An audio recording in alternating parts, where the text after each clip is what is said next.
प्रवचनरूपी सेवेसाठी घेतलेला अभंग जो आहे, जगद्गुरु जगन्वंदनीय संत श्रेष्ठ श्रीमंत संत तुकाराम महाराजांचा सर्वांना परिचित असणारा 4 चरणाचा अभंग या ठिकाणी आजच्या सेवेसाठी घेतलेला आहे, जो सगळ्यांना परिचित आहे. क्षणोक्षणी हाची करावा विचार, तरावाया पार भव सिंधू, नाशिवंत देह जाणार सकळ, आयुष्य खातो काळ सावधान. संत समागमी धरुणी आवडी, करावी तातडी परमार्थी, नाशिवंत देह जाणार सकळ, आयुष्य खातो काळ सावधान. तुका म्हणे ही लोकीचे व्यवहार, नये डोळे धीरे भरून राहो, नाशिवंत देह जाणार सकळ, आयुष्य खातो काळ सावधान. हा 4 चरणाचा अभंग आपल्याला सगळ्यांना सुपरिचित असणारा अभंग आहे.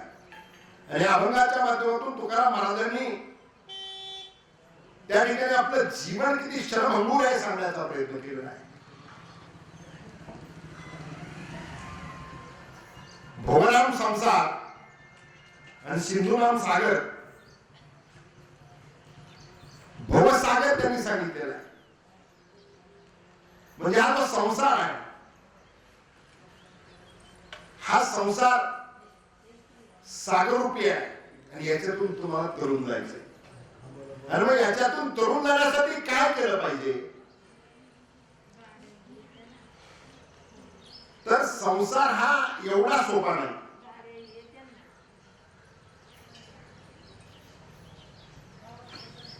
संसार म्हणजे काय? संसार म्हणजे आपण विवाह झाला की त्याच्यानंतर संसार अशी संकल्पना आहे आपली. शास्त्रात आणि धर्मात, या महाराज, शास्त्रात आणि धर्मामध्ये सखोल अभ्यास करून जे सांगितलेलं आहे ते जर पाहिलं तर जन्म आणि मरण याच्यामधला जो सगळं जीवन आहे त्याला संसार शास्त्रानं म्हटलेला आहे. या बसा, रामकृष्ण आहे.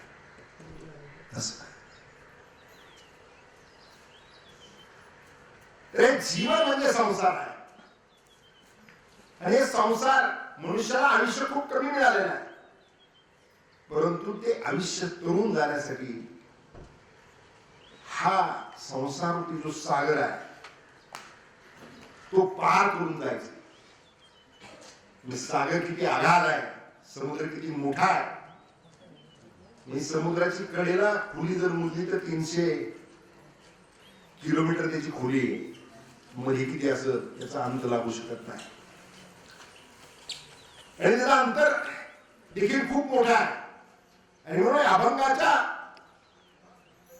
अर्थ सांगत असताना हा जर भवसागर पार करायचा असेल तर हा भवसागर पार करण्यासाठी संतांचा समागम केल्याशिवाय, संतांच्या संगतीशिवाय आपल्याला त्या ठिकाणी हा सागर पार करणं खूप अवघड असतंय. हा उपदेश करत असताना तुकोबारायांनी सांगितलं की नाशिवंत देह, हा देह नाशिवंत आहे, हा जाणार आहे, त्याला काळ खाणार आहे. काळाचं खाद्य काय? तर काळाचं खाद्य आयुष्य आहे. काळ आपलं आयुष्य रोज कुरतडतोय, रोज कमी करतोय. माणसं वाढदिवस करतात, खरं तर तो वाढदिवस नसतो. आलाय माझा जवळ आता, सगळे त्या दिवशी फोन करणार मला, वाढदिवसाच्या शुभेच्छा. वाढदिवस आहे का? वाढदिवस नाही, तो घट दिवस आहे. वयाचे 64 पूर्ण होणार, 65 सुरू होणार. पुढचे किती ते कोणाला सांगता येत नाही. अंतिम सत्य जर काय असेल जीवनामधलं तर मृत्यू हे अंतिम सत्य आहे. आणि मग आयुष्याचा शेवटचा क्षण कोणाला सांगता येत नाही, परंतु तो प्रत्येकाचा ठरलेला आहे. खरं तर मी सुरुवातीला आता 14 महिने झाले प्रवचनरूपी सेवेला सुरुवात महाग केली. 3 वर्षापूर्वी पालखी सोहळा काढला. पालखी सोहळा काढत असताना मला सगळेच म्हणायला लागले की आम्हाला तुम्ही प्रवचन केलं पाहिजे. म्हणून मी त्यावेळेस सांगितलं की मी अजून त्या अधिकाराला पात्र ठरलेलो नाही. जोपर्यंत ठरत नाही तोपर्यंत करणार नाही. आणि मग 14 महिन्यापूर्वी ज्यावेळेस मला वाटलं की आपण या व्यासपीठावर बसण्याच्या पात्रतेचे झालेलो आहोत, त्यावेळेस या व्यासपीठावर बसायचा निर्णय घेतला. त्याला 14 महिने झाले. माणसं सहज म्हणताना म्हणतात आता प्रवचन करायला लागले, मग काय करायला पाहिजे तर 12वर बसायला पाहिजे तर ठीक आहे, 12 पीर घेऊन बसते ना लोक, तिथं बसायला पाहिजे. जीवनामध्ये त्या ठिकाणी तुमच्या जीवनातला प्रत्येक क्षण जो आहे तो क्षण तुम्हाला चांगल्या पद्धतीने कसं जगता येईल आणि तुमचं जीवन त्या ठिकाणी समाजासाठी तुम्हाला कसं जगता येईल त्याचा प्रयत्न त्या ठिकाणी केला पाहिजे. आणि म्हणून त्यांनी नाशिवंत देत जाणारं सगळं आयुष्य खातो काळ सावधान, सावधान केलं तुकाराम महाराजांनी. आणि मग सावधान होणं हे मानव जीवनातलं सगळ्यात मोठं कर्तव्य आहे. आपण सावध झालं पाहिजे. आणि मग सावध होऊन काय करा सांगितलं तर संतांचा समागम करा आणि त्याच्यासाठी वेळ देऊ नका, तातडी करा असं तुकाराम महाराजांनी सांगितलेलं आहे. आणि हा जो संसार रूपी येळलुकीचा जो संसार आहे, व्यवहार आहे, त्याच्यामध्ये डोळ्यात धूर भरून राहू नका. डोळे उघडे ठेवा, मन एकाग्र करा आणि डोळे उघडे ठेवून मन एकाग्र करून संतांचा समागम करून संतांच्या शिकवणीतून जीवनाचं त्या ठिकाणी सार्थक करायचा प्रयत्न करा. हा या अभंगाच्या निमित्तानं तुकोबारायांनी आपल्याला सगळ्यांना त्या ठिकाणी उपदेश केलेला आहे. जीवनाचं महत्व त्या ठिकाणी सांगितलं, जीवनाचं सत्य देखील सांगण्याचा प्रयत्न या अभंगाच्या निमित्तानं तुकोबारायांनी आपल्यासाठी सगळ्यांसाठी केलेला आहे. अभंगाचा अर्थ आपण या ठिकाणी पाहिलेला आहे. अभंगाच्या निरूपणाकडे जात असताना खर तर विचार करताना, निरूपण करत असताना आपण एका गोष्टीचा विचार केला पाहिजे की जगद्गुरु तुकाराम महाराज क्षणोक्षणीच का म्हटले, दिवसेंदिवस का म्हटले नाही, महिने का म्हटले नाही, वर्षोनुवर्ष विचार करा असं का सांगितलं नाही. तर आपल्याला कधी पण आपण लांबचं जर सांगितलं तर माणसं तयार होत नाहीत आणि जवळचं सांगितलं तर तयार होतात. माऊलीने हरिपाठ दिला तर त्याची देखील सुरुवात करत असताना सुरुवात काय, देवाची या द्वारी उभाक्षर बरी तेनी मुक्तीचारी साधलेल्या. सुरुवात करताना काय सांगितलं, देवाची या द्वारी उभाक्षर बरी तेने मुक्तीचारी साधलेल्या. आणि त्याच हरिपाठात 27व्या ओळीला जर आपण गेलो तर काय सांगितलंय, रिकामा अर्धघडी राहू नकोस. सुरुवात क्षणाने केली आणि एकदा सुरुवात माणसाची झाली की मग पुढे गेल्यानंतर त्याला सांगता येते की रिकामा अर्धघडी राहू नको. माऊलींनी सांगत असताना अर्धघडी देखील या जीवनामध्ये संत विचाराशिवाय राहू नये, देवाच्या नामस्मरणाशिवाय राहू नये हे सांगण्याचा प्रयत्न माऊलींनी देखील पसायदानाच्या हरिपाठाच्या माध्यमातून या ठिकाणी केलेला आहे. संतांचं साहित्य अगाध आहे. त्याची एखादी ओळी जरी आपण अनुभवली तरी जीवन कृतकृत्य होऊ शकतं.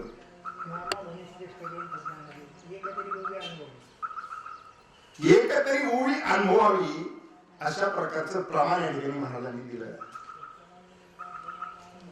जीवन कृतकृत्य करायचं असेल तर संत साहित्याशिवाय तुम्हाला जीवन कृतकृत्य करता येणार नाही. 84 लक्ष योनीचा प्रवास आपल्याला सांगितला. आपला धर्म आणि शास्त्र सांगतं 84 लक्ष योनी मध्ये जीव आहे. कोणत्या 84 लक्ष योनी? वृक्ष आहे, पशु आहे, पक्षी आहे, जलचर प्राणी आहे, मानव आहे. या 84 लक्ष योनीमध्ये सर्वश्रेष्ठ देह जर कोणता असेल तर तो मानव देह आहे. मग सर्वश्रेष्ठ जर देह मानव आम्हाला दिलेला आहे, हा सर्वश्रेष्ठ कसा? आम्हाला हात दिलेत, पाय दिलेत, डोळे दिलेत, त्या ठिकाणी विचार करण्यासाठी एक शक्ती दिलेली आहे. दिलेल्या शक्तीमध्ये हसण्याची सुद्धा शक्ती आपल्याला दिलेली आहे. आपल्याला बोलण्याची शक्ती दिलेली आहे. या सगळ्या गोष्टी देवाला मानवाला दिल्यात. फक्त प्राण्यांमध्ये सगळ्यांना आडवा देह दिलाय, मानवाला उभा दिलाय. 84 लक्ष्मीमध्ये वृक्ष देखील उभे आहेत, परंतु वृक्ष उभे आहेत पण ज्या जागेवर उभे आहेत त्याच जागेवर आहेत. माणसाला त्या ठिकाणी चालण्याची शक्ती दिली, बोलण्याची शक्ती दिली, कार्य करण्याची शक्ती दिली, कृती करण्याची शक्ती दिली. हे सगळं मानवाला दिलेलं आहे. देवे दिला देव भजना को म्हटा. तुमचं म्हणत नाही काय झाला फाटा मालिकेचा भजना गोवाटा दिला पण त्याला फाटा झाला. आता ते मला सांगता येईल परंतु इथे वेळ मर्यादित असतो. मनुष्य जन्म घेताना मग त्या ठिकाणी किती यातना असतात मग बाहेर पडताना देवाला काय वचन देतो आपण अनेक वर्ष ऐकत आलेलं आहे. आणि बाहेर पडल्यानंतर मग लगेच कधी कधी म्हणायला सुरुवात करतो की मानवाचं त्या ठिकाणी मानवाला खरं तर मानवाला मानव देह कधी म्हणतो.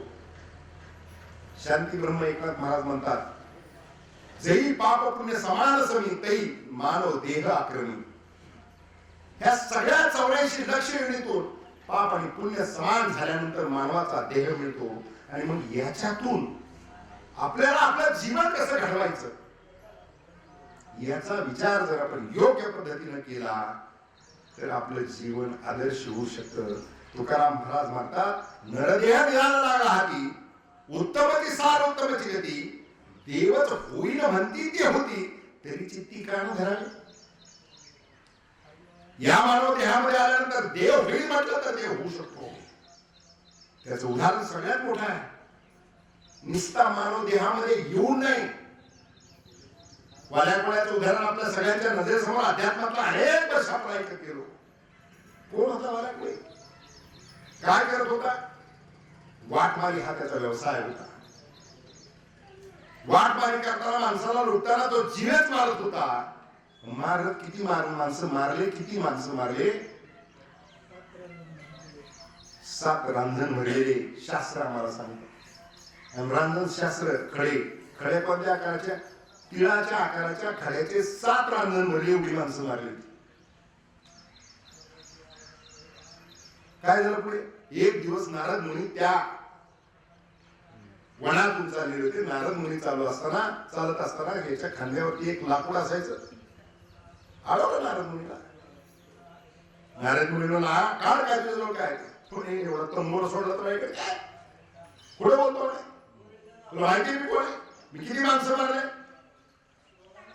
नारद मुनी म्हणले ठीक आहे तू माणसं मारली खरं पण माझ्याकडे खरंच काही नाही. द्यावा लागेल तसं मी कोणाला सोडत नाही. ते ठीक आहे मला सांग की तू खूप माणसं मारलेस असं सांगतोस. किती माणसं मारले याची तुझ्याकडे गणती आहे का? त्यांनी सांगितलं नाही. फक्त माणूस मारला की खडा मिळून रांजणात टाकतो असे 7 रांजण भरलेले आहेत.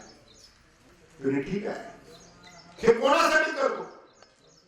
त्यांनी सांगितलं मी माझ्या कुटुंबासाठी करतो, आईवडिलांसाठी करतो, धर्मपत्नीसाठी करतो, मुलांसाठी करतो. मग हे जे पाप करतो या पापामध्ये तुझ्या घरातलं तुझ्या कोण वाटेकरी असं त्याला विचारलं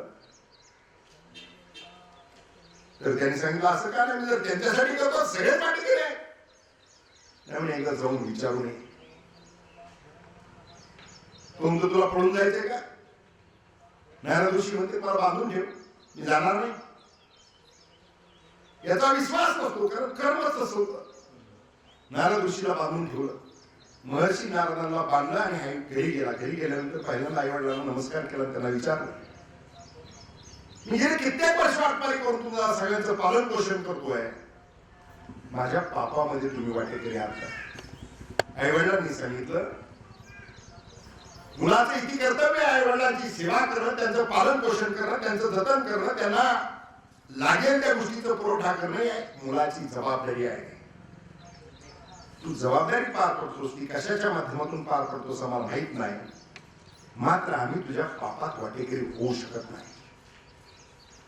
मुलांना विचारलं. मुलांनी सांगितलं वडिलांचं कर्तव्य आहे. बायकोला विचारलं. बायकोला म्हणाले लग्नाचे फेरे झाले त्यावेळेस आपण सगळ्यात वाटेकरी व्हायचं ठरलं. तिने सांगितलं ते खरं आहे पण बायकोला तुमच्या पुण्यात वाटेकरी होता येतं. स्त्रीला ईश्वराने दिलेली आणखी एक देणगी आहे. ज्यावेळेस विधी पूजा होम हवन ज्या सगळ्या गोष्टी होतात त्यावेळेस आपल्या फक्त आपण सगळा विधी करतो पुरुष मंडळींनी. स्त्रीने फक्त हाताला हात लावलेला असतो. हाताला हात लावायला ब्राह्मण सांगतो. त्या हाताला हात लावल्यानं 50% पुण्य स्त्रीकडे जात. पण पुरुषानं केलेलं पाप त्याच्या स्त्रीला वाटेकरी होता येत नाही. हे कुणी सांगितलं? वाल्या कोळ्याच्या धर्मपत्नीनं. वाल्याचे खाडकडे डोळे पडले. अरे मी एवढं सगळं तुमच्यासाठी करतो म्हणजे तुमचं कर्तव्य आहे. मग माझ्या बाबा कुणीच वाटत नाही होताच येत नाही. डोळे उघडतात, ज्ञान प्रकट होतं आणि समजतं की नाही मी जे कर्म करतो त्या कर्मामध्ये जर माझं चुकीचं कर्म असेल तर सगळ्या चुकीच्या कर्मात कुणीच भागीदार नाही, मात्र माझं पुण्य कर्म असेल तर याच्यात सगळे भागीदार आहेत. जातो वनापर्यंत जात असताना प्रचंड विचार करतो, जातो असा त्या ठिकाणी पहिल्यांदा महर्षी नारद मुनीला सोडतो, त्यांच्या पायावरती साष्टांग दंडवत घालतो आणि म्हणतो खूप पाप झालंय, या पापातून बाहेर पडण्याचा मार्ग सांगा. मग महर्षी नारदांनी दिलेला मंत्र जो आहे त्या मंत्रातून वाल्याचा वाल्मिकी झाला. आणि नुसता वाल्मिकी झाला नाही, महर्षी वाल्मिकी ऋषी झाला. आणि महर्षी वाल्मिकांनी रामायण घडायच्या आधी रामायण लिहिले आणि त्या रामायणात लिहिलेल्या महर्षी वाल्मिकींनी लिहिलेल्या रामायणाच्या केसभर रामाला बाजूला जाता आलेलं नाही. कोण होता वाल्या? काय झाला? एका संताच्या संगतीनं, एका संताच्या उपदेशानं जर महर्षी वाल्मिकी होऊ शकतो, तर इथे बसलेल्या प्रत्येकाने एक विचार करा बरं, त्याचे 1% तरी पाप आहे का आपलं? वाल्याचे 1% तरी. वाल्याने एवढी माणसं मारले तेवढे मुंगे नसते मेले आपल्याकडून. आता फवारणीने काय मरते तो नाही भागलेला, तो भागलेला आहे, त्याचं मी काय, ते शेवटी जीव आहे. त्याचे दुष्परिणाम काय हे आपण भोगतोय सध्या, पुढे जाऊन मी ते सांगणार आहे. पण आपण पापी नाही होत. पापी असतो तर इथं प्रवचनात येऊन बसायचं काही कारणच नाही, इथे एकाग्र व्हायचं काही कारणच नाही. परंतु तुकाराम महाराजांचं जे प्रमाण आहे त्या प्रमाणाप्रमाणे विचार जर केला तर देव होऊ शकतो. याचं उदाहरण महर्षी वाल्मिकांचं आहे. अध्यात्मातले अनेक उदाहरण तुम्हाला देता येतील. परंतु मानवाला एक विचार केला पाहिजे. खरं तर महाराज मी प्रवचन रूपी सेवा करत असताना ज्यावेळेस 14 महिन्यापूर्वी प्रवचन रूपी पहिली सेवा केली त्यावेळेस मी सांगितलेलं होतं की मी दशकिरेचं प्रवचन करणार नाही. माझ्या जीवनामध्ये मला उपदेश करणारी फार लहान माणसं जी आहेत वयानं, त्यांचे उपदेश सुद्धा मी स्वीकारलेले आहेत. आणि खर तर जीवनामध्ये सगळ्यात महत्वाचं आहे कोण सांगतो याच्यापेक्षा काय सांगतो याला महत्व आहे. पानगावचे जावईच लागतात आमच्या निवासस्थानाचे जावई मधुकर कुलांचे, त्यांनी आमचा मावस भावाचा म्हणजे आमच्या वडिलांच्या मावस भावाचा मुलगा मावस भावाचंच नातं लावतो. तुकाराम शितोळे वारले आणि त्या दिवशी मी तिथे गेलो होतो. अंत्यविधी झाल्यानंतर सहज तिथे भेटायला जायचं म्हणून घरी गेलो. घरी गेल्यानंतर मला मनोहरनं सांगितलं की अण्णा तुम्ही प्रवचन करतायत तर या 10व्याचं प्रवचन तुम्ही करा. तर म्हणलं मी ठरवलेलं आहे की कसं आहे, शेवटी काही माणसं अभ्यास करतात, त्या ठिकाणी आळंदीला जातात, पंढरपूरला जातात, जोग महाराज संस्थेत राहतात, ते रामकृष्ण प्रसाद त्यांची जागा आपण गुंतवणं हे काय बरोबर नाही. म्हणून मी दशक्रियेचे प्रवचन करणार नाही म्हणून सांगितलं. वयानं लहान असणाऱ्या आमच्या जावयानं उपदेश दिला की माणसांना तुम्हाला जर काही सांगायचं असेल तर तीच एक जागा आहे की तिथं माणसं एकाग्र असतात. इथं आलं की आपल्याला वाटतं की एक दिवस आपला सुद्धा हा विधी आहे, सगळे असतील मी सोडून. हे चिंतन हे या जागेवर आहे. आणि मग या जागेवर आल्यानंतर एक दिवस माझा सुद्धा हाच आहे. त्या दिवशी माणसं एकाग्र होऊन तेवढ्या पुरतं तरी ऐकतात. मग त्याच्यातून झालं परिवर्तन तर होत आहे. आणि म्हणून इथे प्रवचन केलं पाहिजे त्यांनी सांगितलं. मग महाराज मी दशक्रियेचे प्रवचन, मला तो उपदेश त्यांचा पटला आणि मी ते करायला सुरुवात केली. खरं तर या ठिकाणी तरी आपण एकाग्र झालं पाहिजे. एकदा असंच एक महाराज एका कीर्तनात सांगत होते, जसं मगाशी मी सुरुवातीला सांगितलं तसं या गावातले सगळेजण महाराजांनी सांगितलं 7 दिवसात जाणार आहेत. आणि सांगताना सांगितलं मी महाराज आहे, मी सुद्धा 7 दिवसात जाणार आहे. एक म्हातारी मागच्या बाजूला खूप हसत होती मोठमोठ्याने.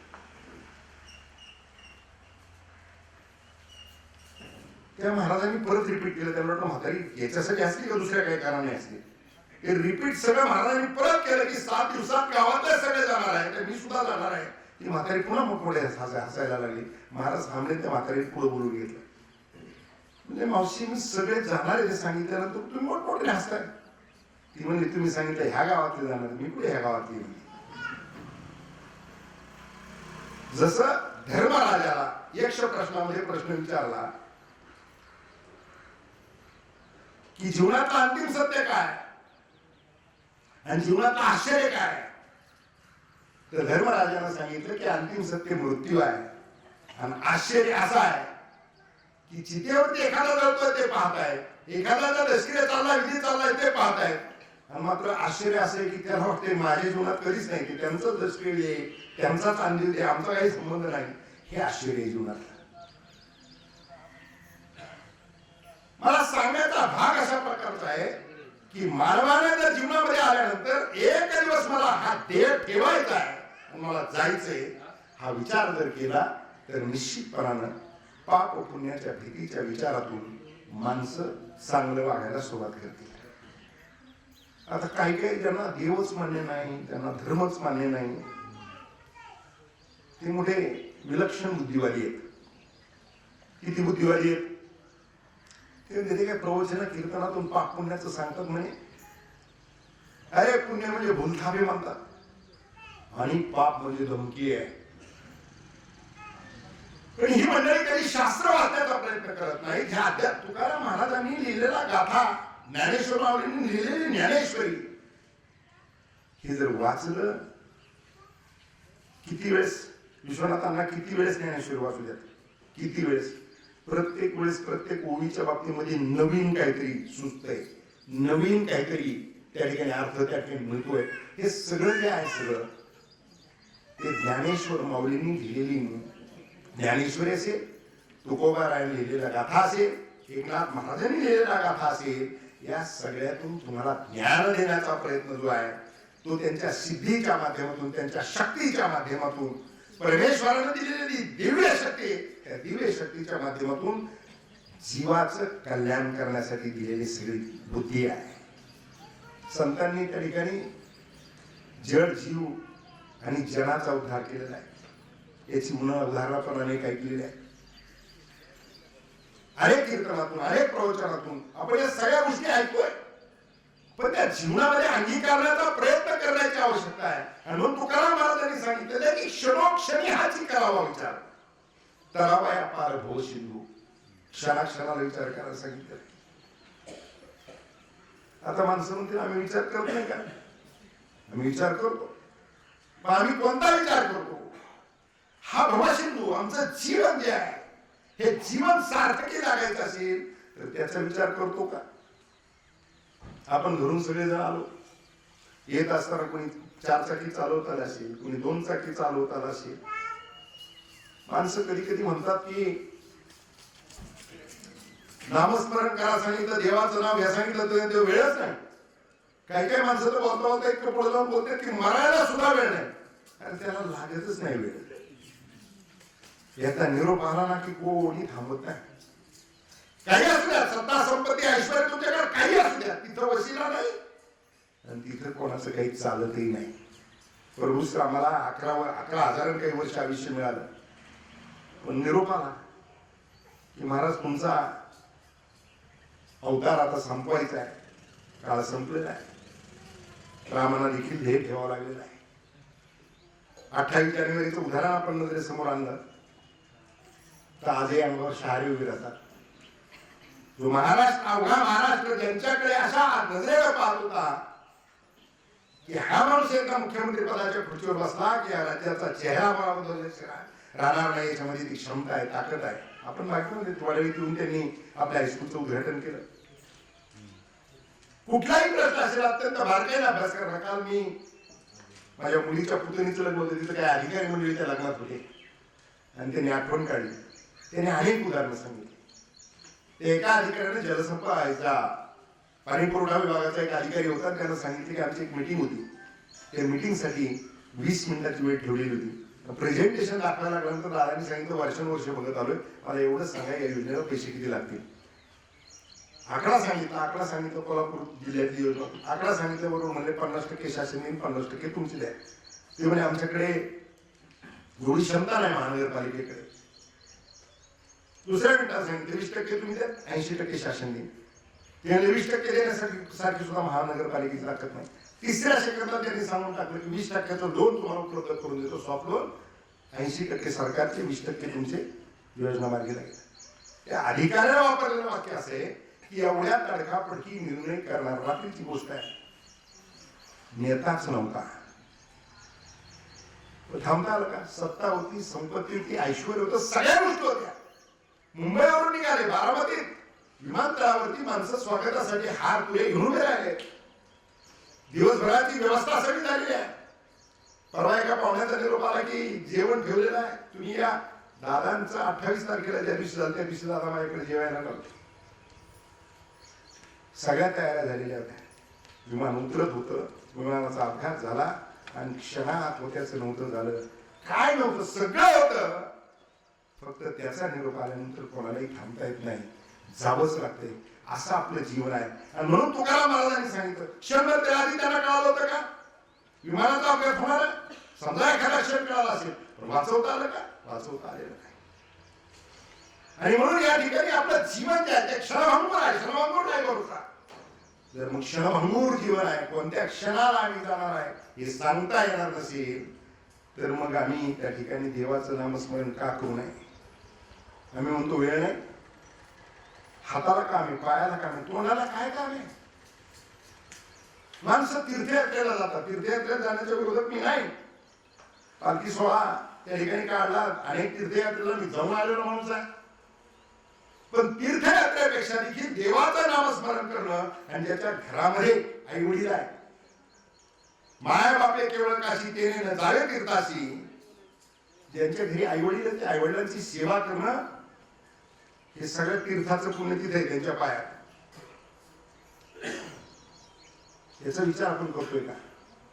जर कोण घडत असेल चुकीचं काय, तर माझे हात जोडून पाय आपण सगळ्यांना विनंती, मागे झाले पाहू नका, पुढे जामी नाही तुका. मागे काय चुकलं सोडा, त्याचं पश्चाताप करत बसू नका. क्षणोक्षणी विचारणं सांगितलेलं आहे, त्याचा मागच्याचा पश्चाताप करू नका. तुकारामाला तेच सांगितलेलं आहे, मागे झाले पाहू नका, पुढे जामी नाही तुका. काही चुकलं असेल तर सोडून द्या, आणि उद्यापासून आई वडील ज्यांचे घरात आहेत त्यांनी आई वडिलांची सेवा करण्याचा प्रयत्न करा. तुम्हाला कुठल्याही तीर्थाला जायची आवश्यकता नाही. हेच सार्थकी जीवनाचं सार आहे, हेच संतांनी सांगितलेले.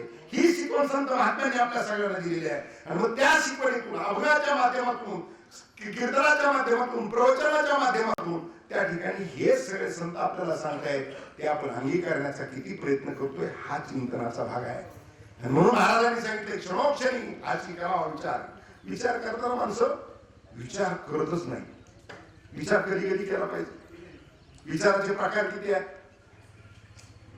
विचार आहे आणि त्याच्या विरुद्ध अविचार आहे. मात्र विचाराचे प्रकार किती आहेत?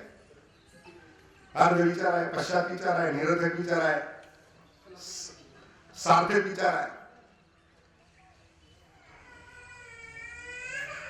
याचे प्रकार जे आहेत ते प्रकार जर पाहायला गेलो तर शास्त्रानं सांगितलेल्या प्रकाराप्रमाणे जर आपण पाहायला गेलो तर अर्ध विचारी. अर्ध विचारी म्हणजे आपण काय करतो, काही काही माणसं एवढे अर्धविचारी असतात, येतात बापू आमच्याकडे नंतर प्रकरण मिटवायला. 50च घेतले होते, आता तो 8 लाख झाले म्हणतोय. आपण ठरवताना, स्टॅम्पवर लिहिताना तू बघितलंय का, तू किती टक्क्यांनी म्हणला होता? विचारच करायचा, अर्धविचारीपणा. आणि मग किती टक्क्यांनी सांगितलं त्यांनी काय लिहिलं बघायचं नाही. आताची तात्पुरती गरज आहे ना, भागून घ्यायची, उद्याची उद्या बघू, उद्याची उद्या बघू म्हणता म्हणता 50,000 8 लाख झाले. आणि मग वाद घालायची वेळ आमच्यावर, वाईटपणा घ्यायची वेळ आमच्यासारख्यावर. एकानं एकदा भेटलेलं उदाहरण सांगतो, नाव नाही सांगितलं व्यक्तीचं. बाजारात गेला, म्हैस पाहिली, 55,000 सौदा केला, इसार म्हणून 500 रुपये दिले, पुढच्या आठवड्यात पैसे देतो म्हणून सांगितलं. म्हैस आणली गेली. नंतर ती म्हैस 25,000 विकली 15 दिवसांनी. 8 दिवसात पैसे आले, तो माणूस गेला नाही, म्हणला की नाही असं आला बाजारला, पुढच्या आठवड्यात होतो. पुढच्या आठवड्यात बघितलं बाजारात वेळी दिसला म्हणून थेट घरी गेला. घरी गेला बघतो तर म्हैसही नाही, पैसे मागितले तर पैसे नाही. नाव सांगितलं होतं आमचं, त्यांचा अमुक अमुक आहे. ते म्हणला गाडी घेतलं, मला चला अण्णाकडे जाऊ. म्हणलं बाबा तू कुठं मला फोन केला? सगळा व्यवहार विचारल्यानंतर म्हैस इकली. केवढ्याला? खाली मांडवरून काही चर्चा नाही. 2-4 वेळेस विचारलं, अण्णा सांगितलं 25,000 विकली. म्हणलं घेवडी घेतली केवढ्याला? 55. विकली केवढ्याला? 25. हा कोणता व्यवहार म्हणायचं? म्हणलं हा विचार तात्पुरतं बघायचं आणि पुढे निघायचं. पाश्चात विचार काय? मध्ये झाली घटना, आता कितीतरी घटना घडल्यात अशा, पण माणसं अजून सुधारायला तयार नाही. मी 80 साली फोटो स्टुडिओ सुरू केला त्यावेळेस 6 बँक माझ्या शेजारी आली. का कोणास्टोक वड्याच्या मातीचा एखादी शक्ती असत. त्या 6 बँकेच्या फोटोग्राफीचं काम माझं झालं. बिल 480 रुपये झाले होतं फोटोचं. त्या 6 बँकेत असा रुबाबा तू भेटत, या संस्थेतून रुबाबा तर मोठ्या ह्याचा तू भेटत होता, ते खटकाच असतोय पुढे. मी आपलं फोटो बिटो दिले, बिल दिलं 480 रुपयाचं. तो मॅनेजर म्हणला अजून फक्त 20 रुपये द्या, तुमचं 500 रुपये आपण इन्व्हेस्टमेंट करू, तुम्हाला फायनान्स देतो, असं देतो. काही नको म्हणलं, मला 480 दे. म्हणलं ही आपली बँक असं तसं. म्हणलं कृपा करून काही सांगू नका, मला फोटोचं काम दिलं म्हणून मी काय तुमच्या विरोधात बोलणार नाही, पण तुम्ही मला 480 द्या. अभय बोरा नावाचा खाली व्यापारी होता, त्याला मी त्याच्या जागेत बँक होती, त्याला बरोबर घेऊन गेलो. अभय म्हणलं एवढी चांगली स्कीम देतो, कर्ज घेऊन मोकळवायचं, काय करायचं? काय करायचं कर्जाचं सुद्धा. ती 6 नंतर गायब झाली. आता ताजो करत जातो 6 पॅक. त्या 6 पॅकच्या घटनाला माझं ऑफिस तुम्हाला माहिती होतं, तिथंच पंचायत शेजारी मी अन्ना दिवस बरोबर होतो ऑफिस. मी फक्त लोक बघत होतो, ऑब्झर्वेशन करत होतो. मला कार्यक्रम सर काही जण आले, मला म्हणजे एवढा मोठा कार्यक्रम झाला, तुम्ही तिथं आलेच नाही. म्हणलं तुमच्यातले बरेच नंतर रडत माझ्याकडे येणार आहेत म्हणून मी आता आलो नाही. हा पश्चात विचार. आधी करायचं, नंतर पश्चाताप करीत बसायचं. अनर्थक विचार. आता इथे बसल्या माणसं कावळ्याला कशी दृष्टी दिली असेल, त्याला किती दात असतील, असं काहीतरी विचार करीत असतात. गाढवाला किती केस असतील, काय संपले का? अनर्थक विचार. आणि निरर्थक विचाराचा एक प्रकार आहे, ज्याला कधीच फायदाच नाही झाला तर तोटाच, त्याला निरर्थक विचार. एकदा एक जण गवळीवाड्याच्या शेजारी राहत होता. अनेक महाराजांनी सांगितलेला हा दृष्टांत आहे आणि फार महत्वाचा आहे. गवळीवाड्याच्या शेजारी राहत होता, तो पाहायचा की म्हशी जात आहेत रोज, आणि त्याच्यातल्या एका म्हशीचं असं गोल शिंग. तो विचार करायचा की या म्हशीच्या शिंगात आपलं डोकं बसल का? बरेच महिने विचार केला. एक दिवशी त्याचा मेहणा आला, तर मेहणा कलाकारच होता.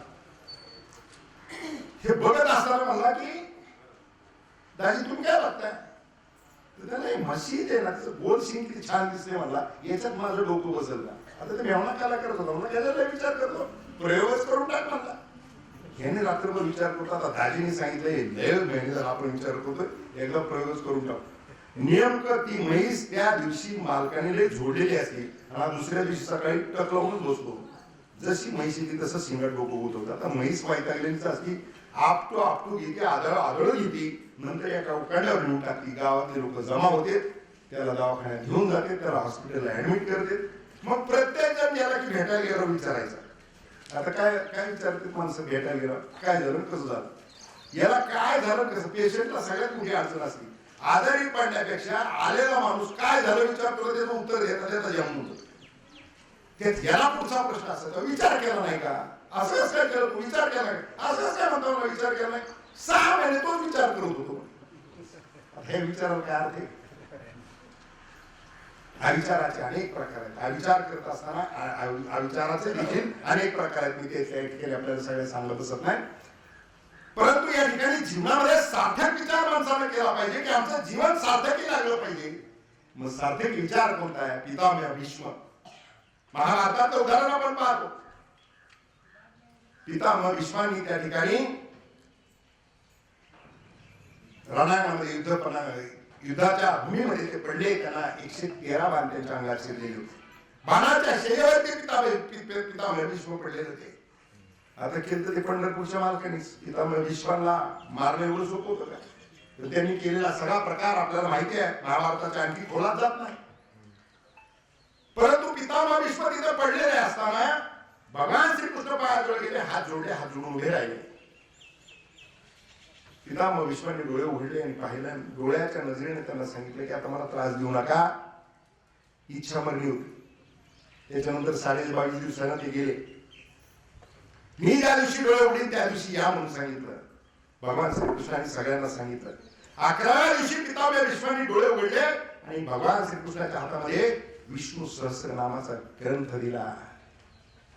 हे सार्थकी जीवन आहे. मिळालेले शेवटचे श्वास आहे. त्या श्वासामध्ये देखील देवाचं नामस्मरण आणि देवाचे 1000 नाम विष्णू सहस्र नाम त्यांनी लिहून त्या ठिकाणी दिलं. आता याच्यात परत शंका की म्हणते असे बुद्धिवादी येतात ते म्हणते की आता सगळीकडे जर बाण होते तर कसं लिहिलं? पितामह भीष्म होते. साक्षात गणपती नाही ते सगळं लिहिले आणि पितामह भीष्माने भगवान श्रीकृष्णाच्या हातात दिलंय. शास्त्रामध्ये सगळे प्रमाण आहेत, अध्यात्मामध्ये सगळे प्रमाण आहेत. पण नास्तिक लोक वेगळ्या पद्धतीचा विचार करून त्या ठिकाणी लोकांची बुद्धिभ्रष्ट करण्याचा प्रयत्न करतायत. मला एवढंच सांगायचे की आपलं जीवन जगत असताना सार्थकी जीवन लावण्याच्या दृष्टिकोनातून आपण प्रत्येक क्षणाला विचार केला पाहिजे. मला काय करायचंय आणि काय करायचं हे विचार करत असताना संतांचं साहित्य त्याचा अभ्यास करून त्या साहित्याच्या पद्धतीने आपण पुढे जाण्याचा प्रयत्न केला तर निश्चितपणाने जीवन सार्थकी ठरू शकतं. आमच्या स्त्रीला दिलेली शक्ती एक महान शक्ती आहे. जसं मी मुलांसाठी सगळ्यांसाठी आईवडिलांची सेवा हे सगळ्यात मोठं तीर्थ आहे सांगितलं, तर स्त्रीच्या बाबतीमध्ये देखील एकदा महान तपस्वी कुकुट ऋषी पती सेवेचं महात्म्य सांगत असताना हा दृष्टांत आपल्याला देत असताना महान तपस्वी कुकुट ऋषी तपश्चर्याला बसलेले होते. स्नान संध्याकाळी तपश्चर्याला बसलेले. वर त्या झाडावरती एक बगळी बसली. त्या बगळीनं मल विसर्जन केलं त्यांच्या आणि ते नेमकं त्यांच्या डोक्यावर पडलं. कुकुट ऋषींच्या डोक्यावर काहीतरी पडले. पाय झाल्याबरोबर त्यांनी वरती बघितलं आणि जसं वरती बघितलं तर ती बगळी वरून मरून जुळून खाक होऊन खाली पडली. कुकुट ऋषींच्या लक्षात आलं की प्रचंड शक्ती आपल्या तपाच्या माध्यमातून आपल्याला प्राप्त झालेली आहे. दुसऱ्या दिवशी कुकुट ऋषी भिक्षा मागण्यासाठी माधुरी मागण्यासाठी गावामध्ये गेले आणि एका दारामध्ये त्यांनी आवाज दिला, भिक्षा दे मागणी. आतून स्त्रीचा आवाज आला, महाराज थांबा मी येते. थांबा या गोष्टीचा राग कुकुट ऋषी मिळाला. तुम्हाला थांबा सांगतो. कोण आहे अशी? ती स्त्री पती सेवा करत होती. नंतर ती भिक्षा घेऊन आली. भिक्षा घेऊन आल्यानंतर त्या स्त्रीकडे मोठे डोळे करून त्या ठिकाणी कुकुट ऋषींनी पाहिलं. ती स्त्री हसली आणि हसून काय म्हटली? ती स्त्री म्हटली की महाराज मी तुम्हाला काय कालची बगळीने वाटले का? कुकुट ऋषींच्या पायाखालची जमीन सरकली. कालच्या बगळीचा प्रसंग हिला कसा माहिती? मग त्याला लगेच कुकुट ऋषीने नतमस्तक होऊन विचारलं, माते हे तुम्हाला कसं कळालं कालच्या बगळीचं? ती म्हणे मी पतींची सेवा काया मनानं त्या ठिकाणी वाचा काया मनानं त्या ठिकाणी पतीची सेवा करते. त्याचं सामर्थ्य मला प्राप्त झालेलं आहे. म्हणून तुमचं सगळं मी सांगू शकते ही स्त्रीला दिलेली ईश्वराने शक्ती आहे.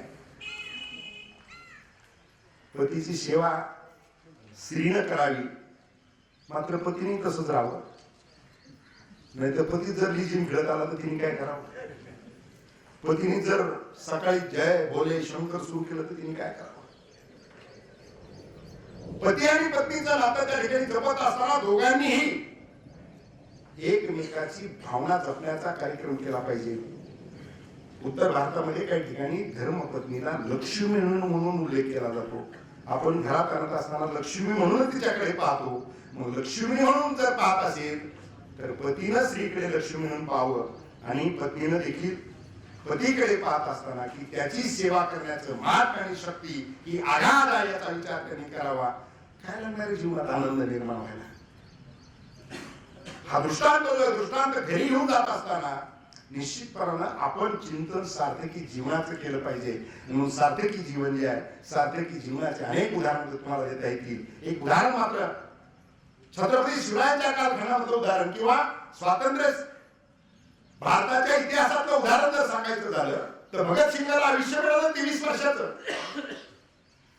23 वर्षाचं आयुष्य मिळालेल्या भगतसिंगाला 23व्या वर्षी फाशी झाली, 20व्या वर्षी अटक झाली, 20 वर्ष जगायला मिळालं.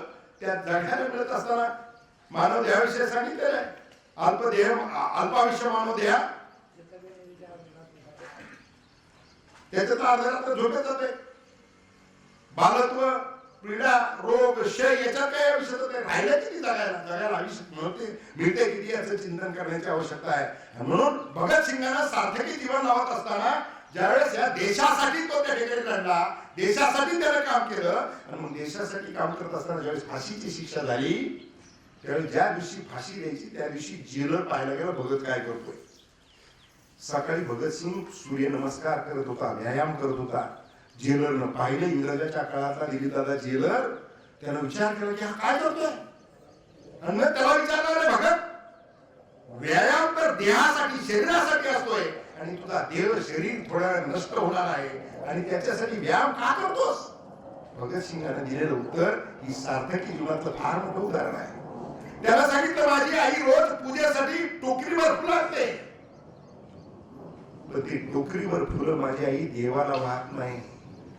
त्या फुलातलं निवडं चांगलं टवटवीत फुल जे आहे ते फुल देवाला वाहते. आणि जर मी माझ्या भारत मातेसाठी शहीद व्हायला निघालो असेल तर रडत मुखाने जाणार नाही, प्रसन्न मुद्द्याने मला त्या ठिकाणी शहीद व्हायचंय म्हणून मी व्यायाम करतोय.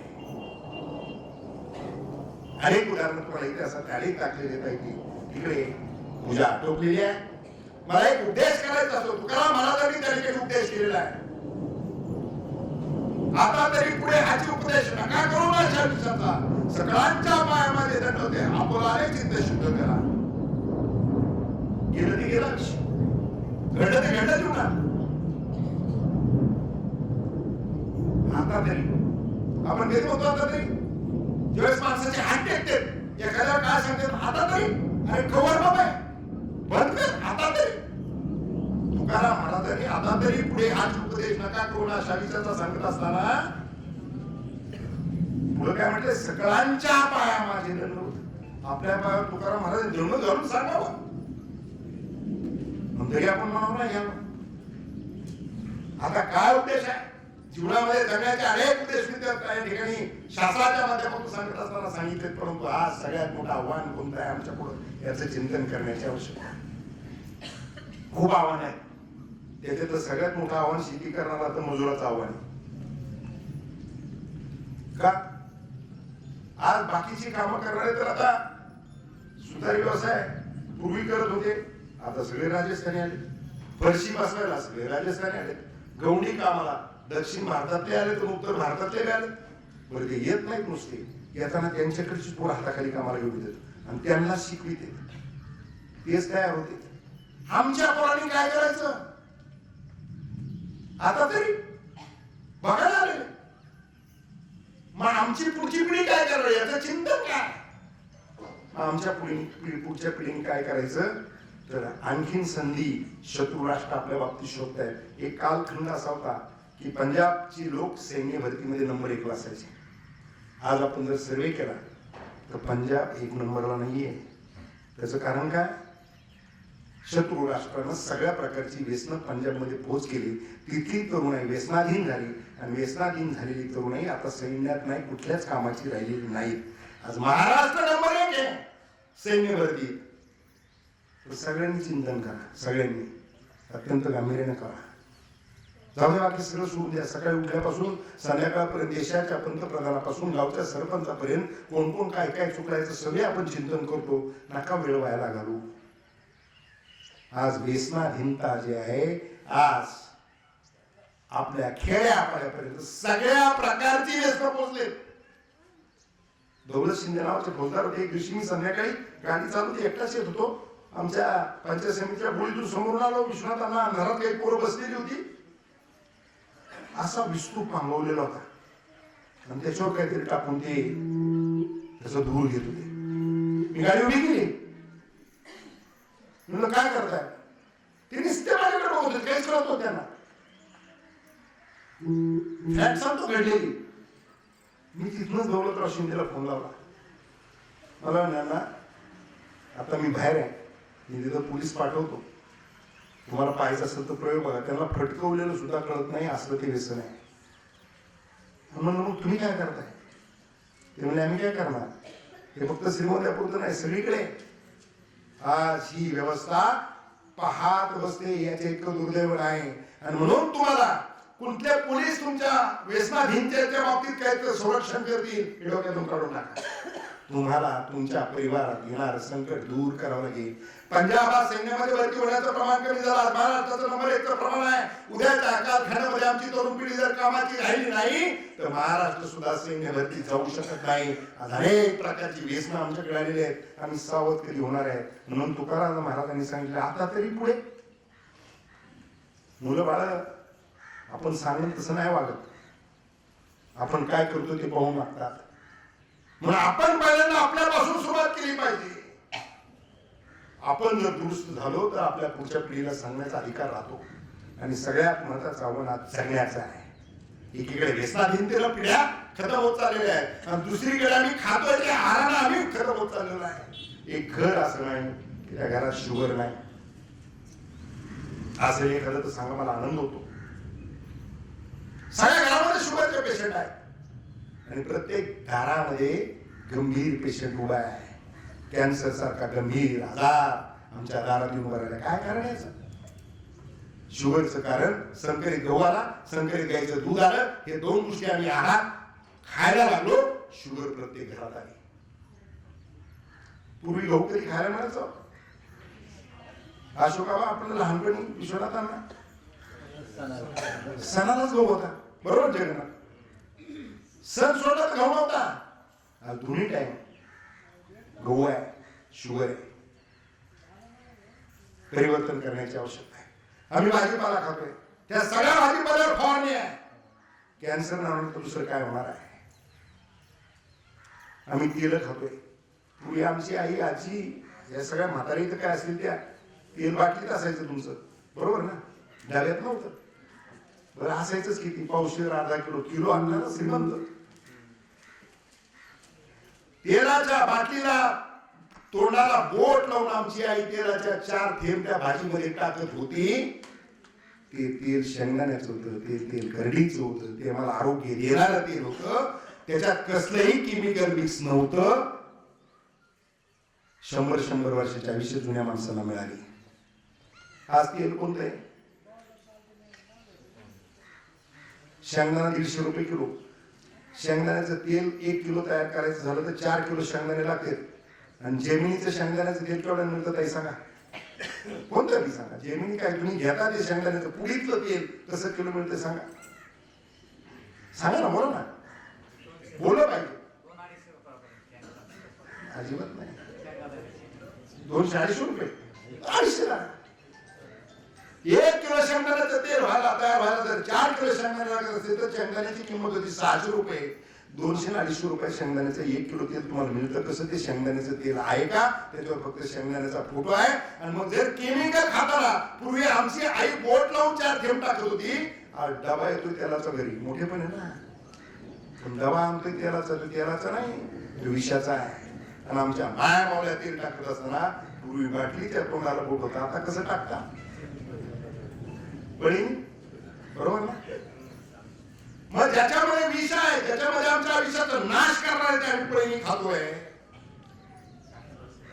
झालं आम्ही ते अशा पद्धतीने खातोय. मग आम्हाला आमचं आरोग्य कुठून मिळणार आहे? आणि मग आरोग्य मिळायचं असेल तर या सगळ्या गोष्टीमध्ये दुरुस्ती करावं लागेल. घाणीचं तेल आणावं लागेल, घाणीचं तेल खावं लागेल. त्या ठिकाणी आपल्या स्वतःच्या नजरेसमोर तेल काढून घेतलं पाहिजे. आपण खात असताना भाजीपाला किमान 4 वाफे घरच्या पुरते दिले पाहिजे. नाही तर पुढच्या पिढ्या कशा जगणार आहेत, पुढच्या पिढ्या कशा वाढणार आहेत, आमचा वंशाचा वेळ कसा वाढणार आहे, याचं चिंतन या प्रवचनाच्या निमित्ताने घेऊन जाणं आवश्यक आहे. याचं चिंतन करा. म्हणून तुकाराम महाराजांनी सांगितलं क्षणोक्षणी हा चिकारा विचार, हा सुद्धा विचार त्याच्यात करण्याची आवश्यकता आहे. सार्थकी जीवनाचा विचार करत असताना पुढच्या पिढ्या आमच्या टिकतील याचा विचार आपल्याला करण्याची आवश्यकता आहे. आणि म्हणून या ठिकाणी प्रवचन रूपी सेवा करत असताना जे मांडले ते बरोबर असेल ते माझे सद्गुरू जगद्गुरु तुकाराम महाराजांचे दहावे वंशज माणिकप्पा मोरे यांचा आहे. माझे मार्गदर्शक नागेश महाराज बागडे यांचा आहे. जे काही चुकीचं असेल तो माझ्या बुद्धीचा दोष समजा आणि माझं मला परत देऊन टाका. या ठिकाणी आजची प्रवचन रूपी सेवा करत असताना खरं तर हिंदू वहिनीयांना ईश्वरानं जे आयुष्य दिलं ते आयुष्य जगत असताना त्या खूप चांगल्या पद्धतीचे जीवन जगल्या. खरं तर या परिवाराचा आणि आमच्या परिवाराचा संबंध जे आहे ते खूप जिव्हाळ्याचा वेगळ्या पद्धतीचा संबंध आमच्या परिवाराचा निश्चितपणे होता. खूप प्रेम या परिवाराला आमच्या परिवारानं या परिवाराला दिलेलं आहे. ठीक आहे, आता रामाला नाही चुकलं, मंथरा आली कैकेयीच्या डोक्यात घातलं रामाला वनवासाला जावं, अंतर पडत गेली. ठीक आहे, जे काय झालं असेल ते झालं असेल. पण पुन्हा एकदा वहिनी गेल्या आज या ठिकाणी व्यासपीठावर मला बोलवलं, मला निश्चितपणे त्या गोष्टीचा आनंद आहे. काय होतं वहिनी, काय जीवन जगत होते. त्यांचा मृत्यू जो आहे मृत्यूवर सांगून गेला की त्यांचं जीवन किती आदर्श होतं. काय हसत प्रत्येकाचं हसत स्वागत. आम्ही तर भाऊसाहेब असतील, मी असेल, मेवण्याचं नातं लाव, दिराचं नातं लावायचं, दिराचं नातं लावून आम्ही वहिनी म्हणायचं आणि त्यांनी आमची एवढी चेष्टा करायची. मी शाळेत असताना जरा केस लांब लांब होते. मळ्यात गेलो गावकरचा वाटा त्यांच्याकडे असायचा. हिंदू वहिनी मी लांबूनच पाहिले की ते लांडगे काढून द्यायच्या, लांडगे ते माझ्या केसात गुंतवायच्या आणि इतक्या हसायच्या. त्या माऊलीनं त्या ठिकाणी आम्ही वहिनी म्हणायचो, पण आईचं प्रेम काय असतं, आई एवढंच प्रेम त्या माऊलीने आमच्यावर देखील केलं. आणि परिवाराचं नातं एवढं होतं की ते टेलर भोसाच्या वेळेस सरपंच झाले, त्या वाड्यात आले होते. मला चांगलं आठवतं लहानपणीच्या बऱ्याचशा गोष्टी आजही स्मरणशक्ती म्हणून लक्षात राहतात. आमच्या आजीनं आमच्या आईला सांगितलं लेख आलेला आहे, औक्षणाचा ताट घेऊन जा. प्रतिकूल परिस्थिती, औक्षण केलं. एक वेगळा जिव्हाळा या परिवाराचा निश्चितपणा नव्हता. इंदू वहिनी गेल्या त्या दिवशी मला भावड्याचा पहिल्यांदा फोन आला की पुण्यात हॉस्पिटलला नेलेला आहे. मी आजारी कधी पडले होते तर भावड्याने सांगितलं काय ते 2च दिवस झालं. हे जाताना सुद्धा आजारी काय नाही, शेवटपर्यंत कष्ट करत त्या ठिकाणी जीवन जगल्या आणि शेवटपर्यंत आनंदी जीवन जगल्या. 2 दिवस हॉस्पिटल, 2 का 1च दिवस हॉस्पिटलला. मग विशाल सकाळी नेलं मला. मग नंतर भावड्याने सांगितल्यानंतर मी विशालला फोन केला. विशालनं सांगितलं की थोडंसं लवकर मिळालं तर लवकर पोहोचता येईल. मग तिथे मी पिंपरी चिंचवड मधल्या संबंधित सगळ्या माणसांना मी सांगितलं. आमदार महेश लांडगेंना फोन करून सांगितलं. त्यांनी सगळी यंत्रणा उभी केली. त्या ठिकाणी जेवढ्या लवकर देता येईल तेवढ्या लवकर त्या ठिकाणी वहिनींना ताब्यात दिलं गेलं. परंतु खूप वेदना त्या दिवशी मला झाल्या. मला लहानपणापासूनच्या सगळ्या आठवणी काय असतं, प्रेम काय असतं ना. तर पूर्वीच्या कालखंडामध्ये, आता 2 मिनिटं अजून घेतो, पूर्वीच्या कालखंडामध्ये वहिनी मला त्यांनी दीर मानायचं, त्यांना मी वहिनी मानायचं. ही नाती पूर्वी जपत होतो आपण सगळे. आता ही नाती दूर जात चाललेले आणि त्याच्यामुळे सगळ्यांमध्ये अंतर निर्माण व्हायला लागलेलं आहे. जिव्हाळ्याचं, प्रेमाचं नातं, घरातलं नातं, घरातल्या नात्याचे संबंध जोडून सगळे एकमेकांशी वागत होते आणि म्हणून त्या कालखंडात आनंद होता. आज साधनाने सगळं आलंय पण आनंद लोप पावलेला आहे. आनंद लोप पावण्याचं सगळ्यात मोठं कारण काय असेल तर मोबाईल. मोबाईल थोडासा दूर ठेवला पाहिजे. मोबाईल मध्ये असणाऱ्या चांगल्या गोष्टींचं अंगीकरण केलं पाहिजे, ऐकल्या पाहिजे. पण मोबाईल मध्ये चांगलं कोण ऐकते, चांगलं ऐकत नाही. म्हणून चांगल्या गोष्टींचा अंगीकार केला पाहिजे. नाती जपण्याचा प्रयत्न केला पाहिजे. प्रेमाचे जिव्हाळ्याचे संबंध जपण्याचा प्रयत्न केला पाहिजे आणि क्षणाक्षणाला हा विचार केला पाहिजे. एवढंच या ठिकाणी सांगतो. इंदू वहिनी गेल्या. परिवार खरं तर खूप चांगल्या पद्धतीने पुढचे सगळी पिढी जी आहे ती खूप चांगल्या पद्धतीने काम करत आहेत. मुलं चांगल्या पद्धतीने काम करत आहेत. मला वहिनीच्या जाण्यानंतर त्या ठिकाणी जण्या बाप्पू असेल, टेलर असेल, शिंदू वहिनी असतील, सगळ्या परिवाराची आठवण, ती चित्र त्या दिवशी दिवसभर माझ्या नजरेसमोर येत होतं. वडाळीतला एक अत्यंत चांगला परिवार आणि त्या चांगल्या परिवारातली चांगली माता. शेवटचा श्वास घेत असताना वार गाठला सोमवार. मागून मरण मिळत नाही सोमवारचं. इंदू वहिनीला आलं. आणि निस्ता सोमवार नाही तर एकादशी. मी सांगून गेलो सोमवार कशासाठी माणसं म्हणतात की सोमवारचं मरण आलं पाहिजे. सोमवार कशासाठी तर कैलासाचा दरवाजा उघडा असतो. आणि एकादशी कशासाठी तर वैकुंठाचा दरवाजा उघडा असतो. हिंदू वहिनींनी शेवटचा श्वास घेतला त्या दिवशी कैलासाचाही दरवाजा उघडा होता आणि वैकुंठाचाही दरवाजा उघडा होता. शूर ओळखावा रणी, साधू ओळखावा मरणी, या अभंगवाणीप्रमाणे त्या ठिकाणी वहिनींना मरण जे आलेलं आहे ते साधूंचं मरण आलेलं आहे असं म्हटलं तर अजिबात चुकीचं ठरणार नाही. आणि म्हणून वहिनींच्या दशक्रियेच्या निमित्तानं या ठिकाणी तुकोबारांचा जगप्रसिद्ध अभंग क्षणोक्षणी हाती करावा विचार, तरावाया पार भव सिंधू नाशिवंत देह जाणार सगळं आयुष्य खातो काळ सावधान हा अभंग घेतलेला होता. त्याचं सोडवणूक अभंगाचं निरूपण मी माझ्या पद्धतीनं आपल्या सगळ्यांच्या समोर ठेवलेलं आहे. या ठिकाणी मी काकस्पर्श झालेला आहे आणि प्रवचन रूपी सेवेला या ठिकाणी पूर्णविराम देतो. पुंडलिकावरद विठ्ठल श्री ज्ञानदेव तुकाराम पंढरीनाथ भगवान की जय. माऊली ज्ञानेश्वर महाराज की जय. जगद्गुरु तुकाराम महाराज की जय. सब संतन की जय. विठ्ठल विठ्ठल विठ्ठल विठ्ठल विठ्ठल. पुंडलिकावरद विठ्ठल श्री ज्ञानदेव तुकाराम पंढरीनाथ भगवान की जय. माऊली ज्ञानेश्वर महाराज की जय. जगद्गुरु तुकाराम महाराज की जय. सब संतन की जय. हर हर महादेव.